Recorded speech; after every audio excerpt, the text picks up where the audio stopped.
সালামু আলাইকুম। All in ওয়ানের পক্ষ থেকে বরাবরের মতো আমি আছি আবু সাইদ।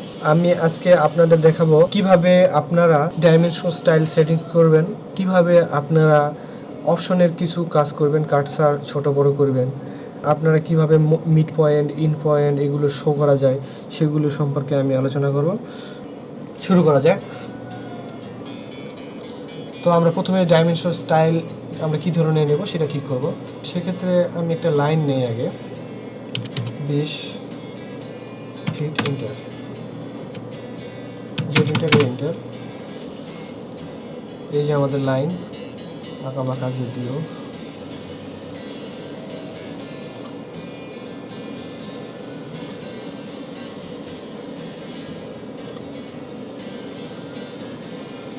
যাই হোক, আমাদের লাইনটা ঠিকমতো শো করতেছে না, ডাইমেনশন নিতে আমাদের প্রবলেম হচ্ছে। আসলে এই প্রবলেমগুলো কীভাবে আমরা রোধ করতে পারি বা প্রবলেমগুলো থেকে বের হয়ে আসতে পারি।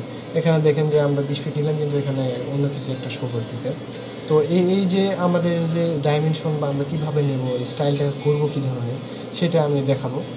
তো ফরম্যাটে যাব আমি, ডাইমেনশন স্টাইল, এখান থেকে ডাইমেনশন স্টাইল ম্যানেজার আমরা নিয়ে আসতে পারি, অথবা এখানে একটা অপশন আছে দেখেন ডাইমেনশন স্টাইল, এখান থেকে আমরা ডাইমেনশন স্টাইল ম্যানেজার নিয়ে আসতে পারি, অথবা এখান থেকে আমরা নিয়ে আসতে পারি ডাইমেনশন স্টাইল ম্যানেজার, অথবা ডি ইন্টার দিয়ে কমান্ডের সাহায্যে আমরা নিয়ে আসতে পারি। তো আমরা ডি ইন্টার দেবো, এই যে দেখেন। তো এরপরে আমরা যেটা করব, নতুন আরেকটি নেব, নিউ ডাইমেনশন স্টাইল নেব। এখানে আমরা লিখব, যে কোনো আপনি লিখতে পারেন, আমি লিখলাম ABU, অথবা আপনারা আপনাদের প্রজেক্ট রিলেটেড কিছু দিতে পারেন। ওকে, কন্টিনিউ করলাম। তারপরে আপনারা এখানে লাইনে যাবেন, এখানে ডাইমেনশন লাইন, এখানে আমরা দেখেন যে ডাইমেনশন লাইন, এখানে কালার, লাইন টাইপ, কী ধরনের লাইন হবে, লাইনের ওয়েট, এটা কতটুকু মোটা হবে সেটা বুঝাচ্ছে। তো আমরা এখানে কালারটা দেব আপনাদের পছন্দ মতো, আপনারা দিতে পারেন। আমি রেড দিলাম, এই যে দেখেন এখানে রেড দেখাচ্ছে, লাল। আর এখানে দেখেন একটা এক্সটেনশন লাইন্স, এখানেও কালার্স আছে।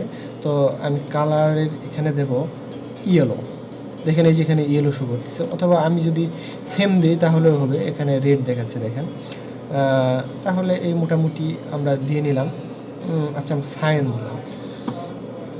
ওকে, তো আমরা এখানে বেসলাইন স্পেসিং, এখানে আমরা দেব 8 ইঞ্চি। এখানে এক্সটেন্ড বাই নট ডিম লাইন্স, এখানে আমরা দেব 2। অফসেট ফ্রম অরিজিন, এখানে আমরা দেব 2। দেখেন কীরকম দেখাচ্ছে।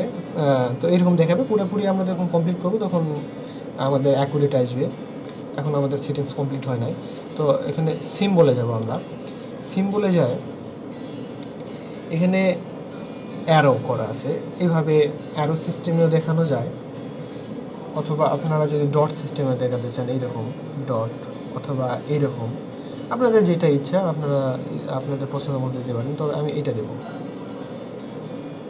অথবা আচ্ছা ডট দিলাম, ডট দিয়ে করলাম। এই যে দেখেন এখানে গোল ডট দেখাচ্ছে না।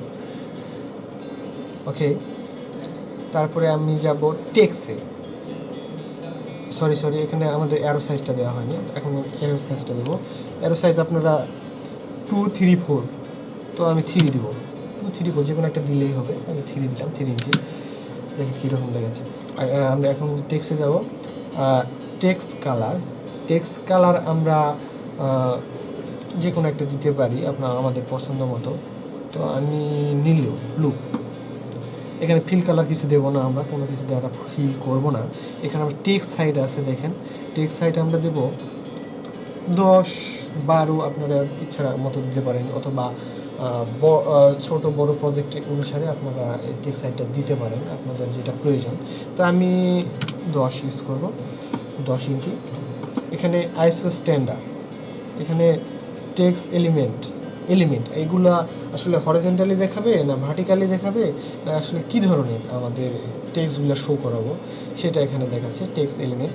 তো আইসো স্ট্যান্ডার্ড, দেখেন এখানে আইসো স্ট্যান্ডার্ড করে দেওয়ার সঙ্গে সঙ্গে এটা হরিজন্টালি দেখাচ্ছে, এটা আবার একটু কোনাকুনি দেখাচ্ছে, এটা ভার্টিক্যাল দেখাচ্ছে, যেটা যে ধরনের মাপ সেই রকম দেখাচ্ছে। তো এটা করে দেখি কীরকম লাগবে। হ্যাঁ, এরকম করে করা যাবে।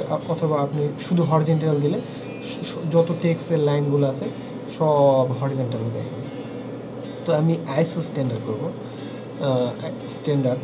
তো আমরা এখন যাব প্রাইমারি ইউনিটসে। প্রাইমারি ইউনিটসে এখানে আমরা সিলেক্ট করব ইউনিট ফরম্যাট। ইউনিট ফরম্যাটে আমরা দেব আর্কিটেকচারাল। এই যে দেখেন এখন ইঞ্চি ফিটে দেখাচ্ছে। প্রিসিশন দেব 0 ফিট 0 ইঞ্চি থেকে শুরু। ওকে, তারপরে এখানে আর কোনো আমাদের কাজ নেই, আমরা ইচ্ছে করলে বের হয়ে আসতে পারি। এখানে ইউনিট ফরম্যাট একটা সিস্টেম আছে, এখানে ডেসিমেল করা আছে। আমরা না, এটা প্রয়োজন নাই। প্রিসিশন এখানে প্রয়োজন নেই। অ্যাঙ্গুলার ডাইমেনশন প্রয়োজন নেই। তো আমরা এখানে অ্যাটাচমেন্টে দেখেন ডিসপ্লে অ্যাটাচমেন্ট ইউনিট 2 ধরনের। দেখেন এখানে আমাদের ফিটও দেখাচ্ছে, আবার আমরা এখানে যেটা সিলেক্ট করে দেবো সেটা দেখাচ্ছে, ডেসিমেল আকারেও দেখাচ্ছে। আমরা চাইলে এটা করতে পারি যদি প্রয়োজন পড়ে, না হলে শুধুমাত্র ফিটে দেখাবো। এই যে ফিটে দেখাচ্ছে।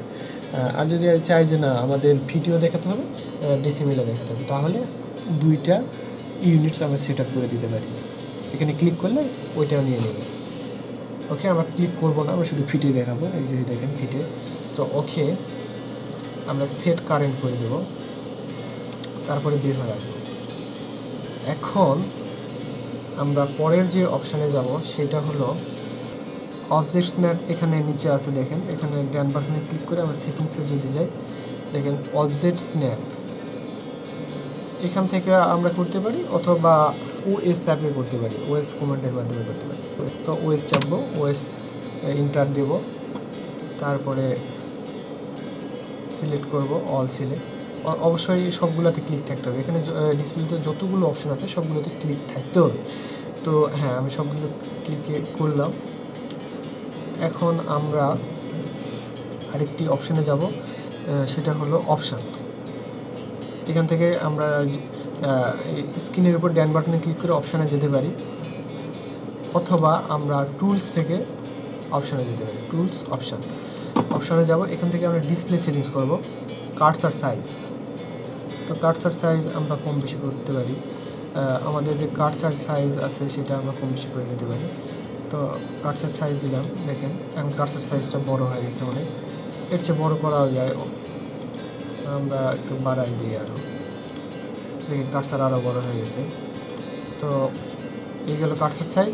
এখান থেকে সিলেকশান, আমরা প্রাথমিক বা স্বাভাবিকভাবে কার্সারটা এরকম থাকে, আমরা একটু বড় করে দেব কাজ করার সুবিধার্থে। এবং গ্রিপ সাইজ, যখন কোনো কিছু আমরা সিলেক্ট করি, যখন in point mid point show করে, তখন আসলে কালারটা এরকম হয়ে যায় এবং এটা কীরকম দেখায়, কাজের সুবিধার্থে আমরা একটু বড় করে দেব। ওকে, বাস শেষ, আমরা শেষ করে ফেললাম। একটি ড্রয়িং করার আগে কী কী কাজ করতে হয়, set up, limit set up, page set up, dimension, style, option, object snap, এই সকল কাজ আমাদের টোটালি কমপ্লিট। এখন আমরা এই ফাইলটা সেভ করে আমরা কাজ করতে পারব। অবশ্যই কাজ করার আগে আমাদের কমান্ড জানতে হবে। তো আমি এর পরের টিউটোরিয়ালে দেখাবো আমরা কিভাবে এই ফাইলটা আমরা সেভ করে নিতে পারি, এবং পরের টিউটোরিয়ালে দেখাবো কমান্ডগুলো আমরা শিখব, তারপরে আমরা একবারে প্ল্যানে চলে যাব। ওকে, তাহলে আজ এই পর্যন্তই। আপনারা সবাই ভালো থাকবেন এবং আমার পেজে লাইক, কমেন্ট, শেয়ার করতে ভুলবেন না। ধন্যবাদ।